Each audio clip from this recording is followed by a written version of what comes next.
What's up, Silver Stream Bengals lovers? It is I, your master caterist, Lucas, and this will be the last food making video I ever make. This is for all my kittens and cats going home right now. So I have the whole station set up. I have 6 3-pound things of turkey. I have salmon oil, 2 different brands because it doesn't matter. I have the Honest Kitchen. This is all on the Amazon shopping list. We have Feline Complete. The lysine supplement, which for the normal one I buy is out of stock right now, but it really doesn't matter which one you buy, it's fine. And then I have the probiotics and prebiotics by Farah. And in addition to that, I use the same bowl every single time just because even though I've cleaned this and scrubbed it and used hot water, it still smells like cat meat. So I don't like using the same bowl that I eat in for the cats. And then I have my spoon, which I would not recommend a wooden spoon. I'd recommend a plastic spoon. And then I have my half-cup scooper. I'm gonna put this over here, put this here. Now here's the first thing to know.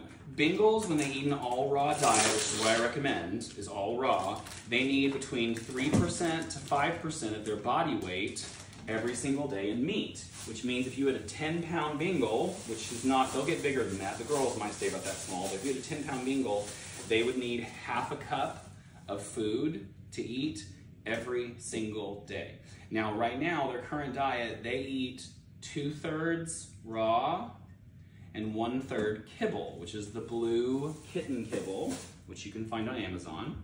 So what I'm gonna do here is I'm gonna add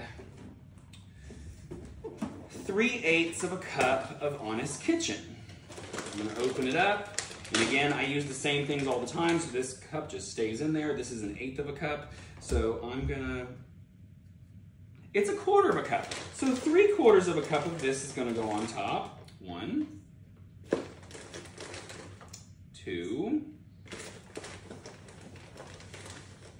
3. There's a lot of like freeze-dried vegetables and stuff in there, and some people will say like giving cats vegetables is the wrong thing. That's not true, because when they're in the wild and they're eating like mice and, you know, birds and squirrels, like when they eat out their stomachs, there's foliage inside which helps them poop, so you want this stuff in here. Then I use 2 scoops, the scooper comes with it, 2 scoops of this, and they're, you know, they're heaping scoops. They're not flat scoops. I'm not super tight about how to measure it. And then I use 1 scoop of my lysine supplement. And again, I'm not really measuring it. Like, I mean, it's there, but I'm not like making it perfect. It doesn't matter. It's not that important. And then 2 scoops of the Farah pre and probiotics. And I'm gonna put 1 squirt of salmon oil. I store my salmon oil on top of a paper towel because it does drip. You can tell just by looking at this. This is disgusting. Yeah, I can't even move it. The salmon oil will drip. You don't want to leave it that way. If it gets on your counters, on the containers, it will smell like fish forever. Then once you have all the ingredients inside of here, you're gonna grab your water. This right here is a total of 140 milliliters. I don't use the whole thing. I use about 1 liter of water inside here. I like to spread it around so it breaks all that stuff up.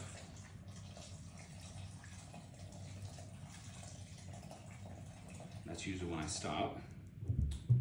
It's at 500, a little below 500, so it's 1 liter of water. If you're wanting to be that accurate, you can. I'm not that accurate. I just go for it. Now, James, if you could come over here. This is the most important part to make your life easy. You have this big square, right? Take that square and break it into little pieces. I'd usually do 2 or 3 rows. I just break those pieces up.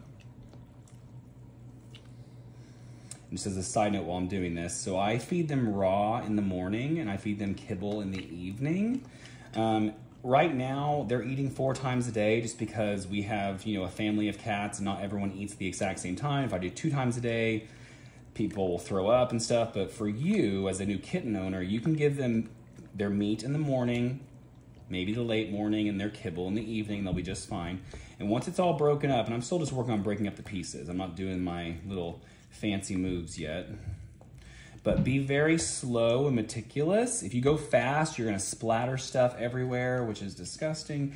And even though we're gonna clean this space at the end, the less messes you make, the less messes you have to clean up. And I start breaking it up. going in a circular pattern, finding more of those chunks. Again, you can feel the chunks. I couldn't see 2 of them. I could feel them. It's got heavier. And then once the material starts getting more solidified, you can start going a little more aggressively. You don't want to go aggressively until it's all done. And then I'm just eyeballing it. I can tell, I can see little pieces that are still not mixed in yet. Big circles, small circles, ovals, scrape the sides, all that jazz. And then once the consistency starts feeling really smooth, which it is now, I'm gonna tap this off.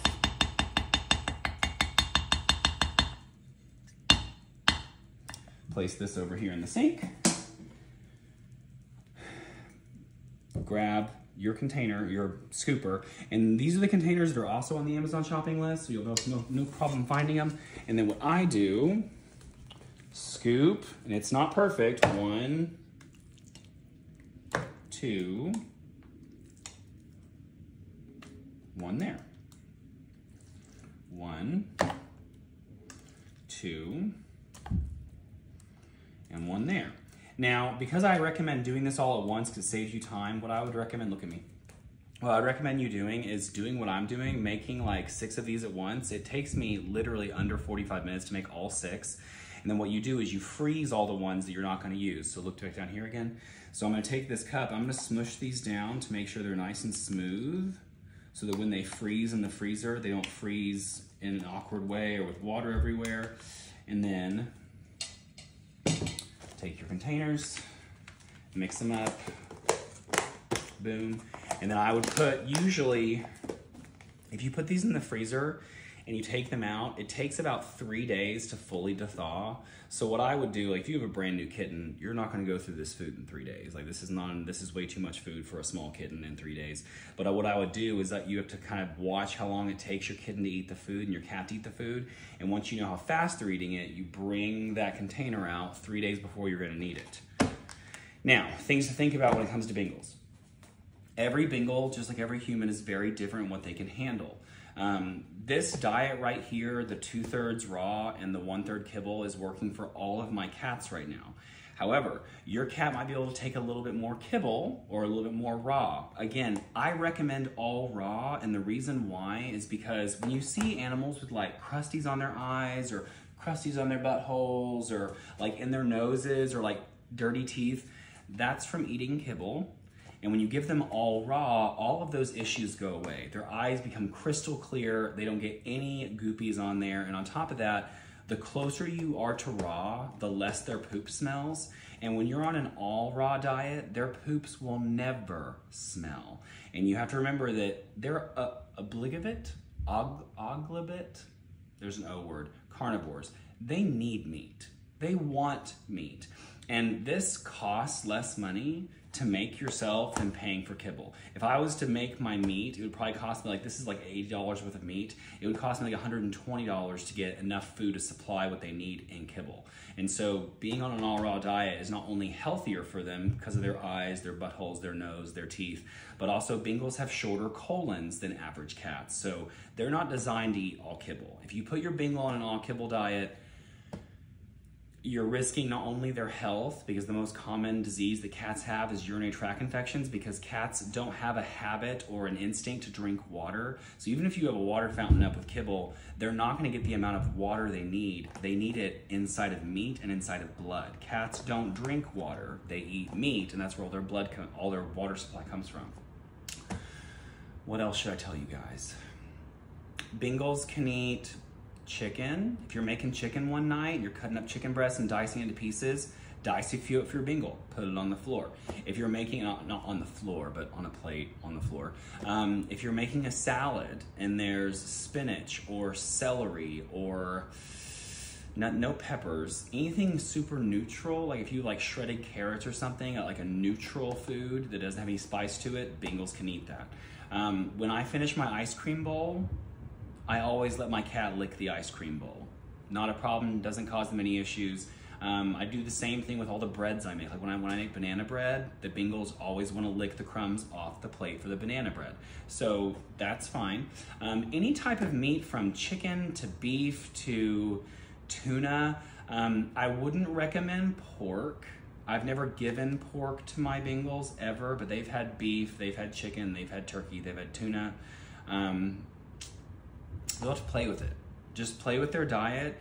And if you're one of those people that really wants to get an automatic litter box, which I highly discourage, you can, but don't do that until you discover what kind of diet they can handle. You need to be monitoring their poops, right? We have like black hard poops and we have liquid clear poops. We want to be somewhere right here where they're brown, maybe a dark brown, but they're solid. They have a nice cylindrical structure to them. They should be nice and smooth. If they're in piles, you're doing something wrong with having too much kibble or too much something else. You have to be intuitive and pay attention to your cat, because once you discover what their personal GI system can handle and you can set it up, then you can go to an automatic litter box and keep them on side their patterning. I don't know if you saw this, but at the end when I'm making all these, I get these from Walmart, by the way. They're like $11. HEB sells them. Kroger sells a different brand, whatever you have to do.